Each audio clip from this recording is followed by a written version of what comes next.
Um problema que nós estamos tendo na atualidade é a questão do suicídio. Há muito tempo atrás, a gente brincando com as estatísticas de mortalidade, a gente dizia que no passado longínquo a taxa de mortalidade era bem definida. Você tinha a primeira infância, que tinha uma alta taxa de mortalidade, sobreviveu à primeira infância, você tinha uma ampla chance de sobreviver à idade adulta. A idade adulta era a segunda fase de grande mortalidade, que eram as guerras, a violência, etc. Conseguiu sobreviver, você morria de velhice, normalmente de doença e uma série de coisas. À medida que houve a evolução da nossa sociedade, essas estatísticas foram mudando. Elas foram mudando tanto que hoje nós temos uma inversão muito significativa. Hoje em dia, dentro da taxa de mortalidade, as coisas estão muito alteradas. Qual faixa etária está em primeiro lugar na taxa de mortalidade? Por incrível que possa parecer, a maior taxa de mortalidade acontece entre 15 e 20 anos. Ou seja, se você tem entre 15 e 20 anos e sua avó está com 80, nos próximos 2 anos, sua avó tem muito mais probabilidade de estar viva do que você. Na verdade, uma taxa alarmante. Ela tem 82% mais de chance de sobrevivência. Por quê? Porque a morte pela violência, pelas drogas, pelo suicídio, atinge violentamente essa faixa etária. De maneira que se você tem entre 15 e 20, você não tem certeza se estará vivo nos próximos 2 anos. O que é uma taxa muito séria. Em segundo lugar, vem entre 40 e 50 anos. Aí são transtornos físicos, normalmente infarto agudo do miocárdio, doenças. Mas qual a maior causa-morte da humanidade num presente momento? Por incrível que pareça, não é a guerra, não é a violência, são acidentes de automóvel. Então a coisa mais mortal para o ser humano hoje é um automóvel. E durante muito tempo foi. Em segundo lugar, uma doença. Que doença? Câncer? Não. AIDS? Não. Tuberculose? Não. O quê? Diabetes. Diabetes era considerada a doença mais mortal do planeta. Porque a maior parte das pessoas morrem de complicações da diabetes. Infarto pela diabetes, trombose pela diabetes, derrame pela diabetes. Então, o diabetes era a doença mais mortal. Aí você tinha terceiro, quarto, quinto lugar, o que já era muito, o suicídio. Porém, todas essas taxas têm mudado com uma certa velocidade com o passar do tempo. Com as campanhas para a prevenção do trânsito, houve uma queda de 34% na mortalidade do trânsito nos últimos 10 anos. Uma queda significativa. Ainda é a maior causa-morte, mas se continuar nessa progressão, dentro de 10 anos, não será mais um problema. A diabetes, uma coisa boa que tenho que contar a vocês, nesse ano que passou, saiu da estatística. Diabetes não é mais a primeira causa-morte, porque todas as campanhas de esclarecimento tiveram êxito e houve uma diminuição significativa das mortes por complicação de diabetes. Mas todas as outras, a violência, o crime, tudo tem diminuído as taxas. Só uma só fez aumentar. Desde a primeira vez que ela foi mensurada, só fez aumentar. E essa é o suicídio. O suicídio nunca diminuiu. E nessa proporção, a gente contava que em 2050, o suicídio seria a primeira causa de morte na humanidade. Infelizmente, não vai esperar tanto. Hoje, em 2018, o suicídio está em segundo lugar. Não precisa esperar 2050. A segunda principal causa de morte entre os seres humanos é o suicídio. Mas existe um problema. Vamos lá. Como é que a gente controlou a diabetes? Campanha de esclarecimento. A gente faz uma campanha e explica a diabetes, a diabetes, a diabetes. As pessoas aprendem e melhoram. Acidente no trânsito. Você usa uma série de campanhas. Campanha de apelo emocional, apelo intelectual. Você faz umas demonstrações e tem funcionado. As blitz, o aumento das multas, uma série de coisas tem funcionado para diminuir a morte no trânsito. Mas como a gente faz para diminuir o suicídio? Olha o problema. Toda vez que a mídia anuncia um suicídio, por exemplo, alguém acha que é uma boa ideia e resolve se matar. Então, toda vez que um suicídio é veiculado na imprensa, um número significativo de pessoas copiam o ato. Então, por exemplo, no Rio de Janeiro tem o metrô. E o metrô costuma atrasar. O que as pessoas não sabem é que não é só um problema administrativo. Há um número expressivo de pessoas que se jogam nos trilhos do metrô. E hoje, os jornais, o meio jornalístico, tem a seguinte: não anuncia. Por quê? Porque se você anunciar que alguém se jogou nos trilhos do metrô, no dia seguinte 10 pessoas vão e se jogam. Pular da ponte Rio-Niterói. Nunca mais se ouviram sobre isso, né? Não significa que não façam.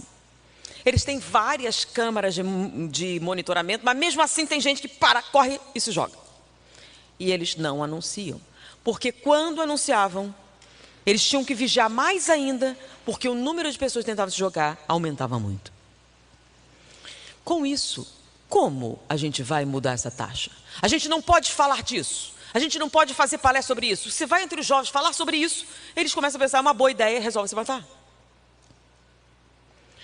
Filmes que eles tentam abordar o assunto funcionam como atiçadores. Recentemente, uma minissérie de televisão, uma série de TV, resolveu abordar essa temática entre os jovens, o bullying, o suicídio. E, ao contrário das especificações, aumentou o número de suicídios e foi proibida em diversos países. Porém, como fez um sucesso grande mídia, já foi para a segunda temporada. Vários filmes que supostamente têm o objetivo de esclarecer as pessoas com relação ao suicídio têm efeitos contrários. Como então a gente vai lidar com um assunto que, se a gente falar, piora, se a gente fizer campanha, piora, se fizer um comentário, piora? Como é que a gente vai diminuir a taxa de suicídio sem falar sobre isso? Porque como aqui, sobre Ivone Pereira, nós vimos na conferência falar sobre os clichês do suicídio. Então, é um automatismo cerebral. Então, quando você comenta sobre aquele tipo de suicídio, você dispara o processo e mimetiza fisicamente a coisa. Por isso que quando você fala do assunto, isso que é o que eu preciso. Então, antes de você falar, ele tinha os pensamentos suicidas, os pensamentos autodestrutivos, mas ele reagia, não tinha materializado numa série de passos a dar. Mas no momento em que você fala, no momento em que você descreve, você plugou e ele entra no processo ativo. Não é consciente, não é algo que você possa racionalizar, é um automatismo cerebral. É um processo que a gente sabe em psiquiatria, mas o espiritismo fala muito bem, é o tal do clichê mental. Então, como é que a gente vai trabalhar isso?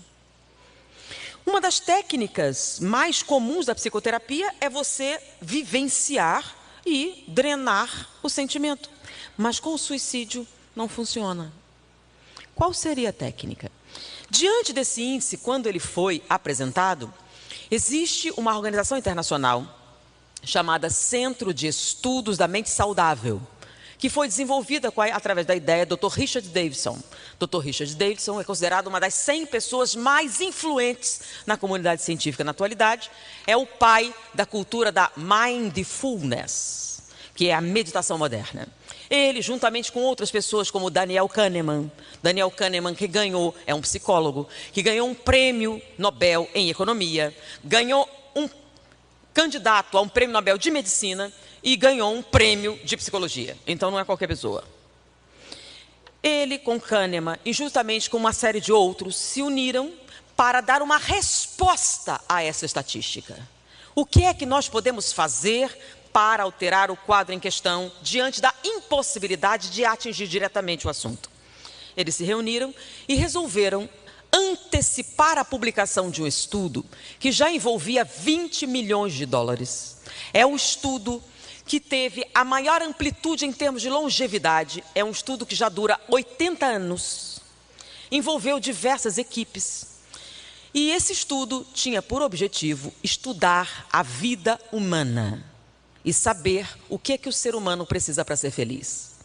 É chamado Grand Study.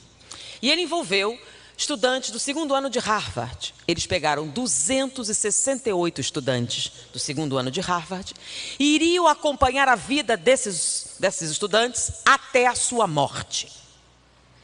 E esse monitoramento seria constante. Constantemente eles seriam questionados sobre como você se sente, tem fantasia sexual, não tem fantasia sexual, o que é que você come, o que é que você faz, o que você deixa de fazer, casou, por quê, tudo. Então, periodicamente, eles eram visitados por vários pesquisadores e deveriam responder questionários minuciosos. E fizeram isso durante 80 anos. A maior parte deles desencarnou já, morreram. Sobraram hoje 19 vivos. E o estudo somente seria publicado após a morte dos 268 participantes. Porém, em virtude dessa estatística perigosa e violenta para a humanidade, eles resolveram antecipar a publicação do trabalho. Os 19 sobreviventes concordaram e eles lançaram a análise. Nessa análise, eles verificaram, estabeleceram algumas estatísticas muito precisas. Eles eram capazes de dizer, com precisão, o estado de saúde do colesterol de uma pessoa por coisas que ela fez. Mais precisamente do que um exame de sangue. Eles descobriram que havia uma relação direta entre a saúde física e mental de uma pessoa e o número de pessoas com que ela se importava. Como assim? Quanto maior o número de pessoas com quem você se importa, com quem você se preocupa, mais saudável é sua mente e o seu corpo. Independente da riqueza, porque eram alunos de Harvard, a maior parte deles tinha, para iniciar a vida, uma situação confortável. Porém, a riqueza não foi um fator determinante da felicidade. Ter ou não ter um amante não foi o fator determinante da felicidade. A atividade sexual não foi o fator determinante da felicidade. Eles analisaram todas as variedades e chegaram a uma conclusão. E o pesquisador que acompanhou por mais tempo a fase publicou um resultado. Não importam o que digam, a felicidade vem do amor que você sente por outras pessoas. 80 anos de estudos, investimentos pesadíssimos, uma grande quantidade de pessoas, e chegou à conclusão que a sua saúde física e mental vem do número de pessoas com quem você se importa. Que a preocupação com as pessoas ao seu redor libertam você da amargura, libertam você do sofrimento, libertam você das correntes do ego, libertam você desse sofrimento atroz de supor-se que você é o poço legítimo do todo o sofrimento da terra. Que só o amor liberta você da dor. Ou seja, 20 milhões de dólares, centenas de pessoas, milhares de páginas de relatórios, para chegar à conclusão que fora da caridade não há salvação. Foi um prazer estar com vocês. Muita paz.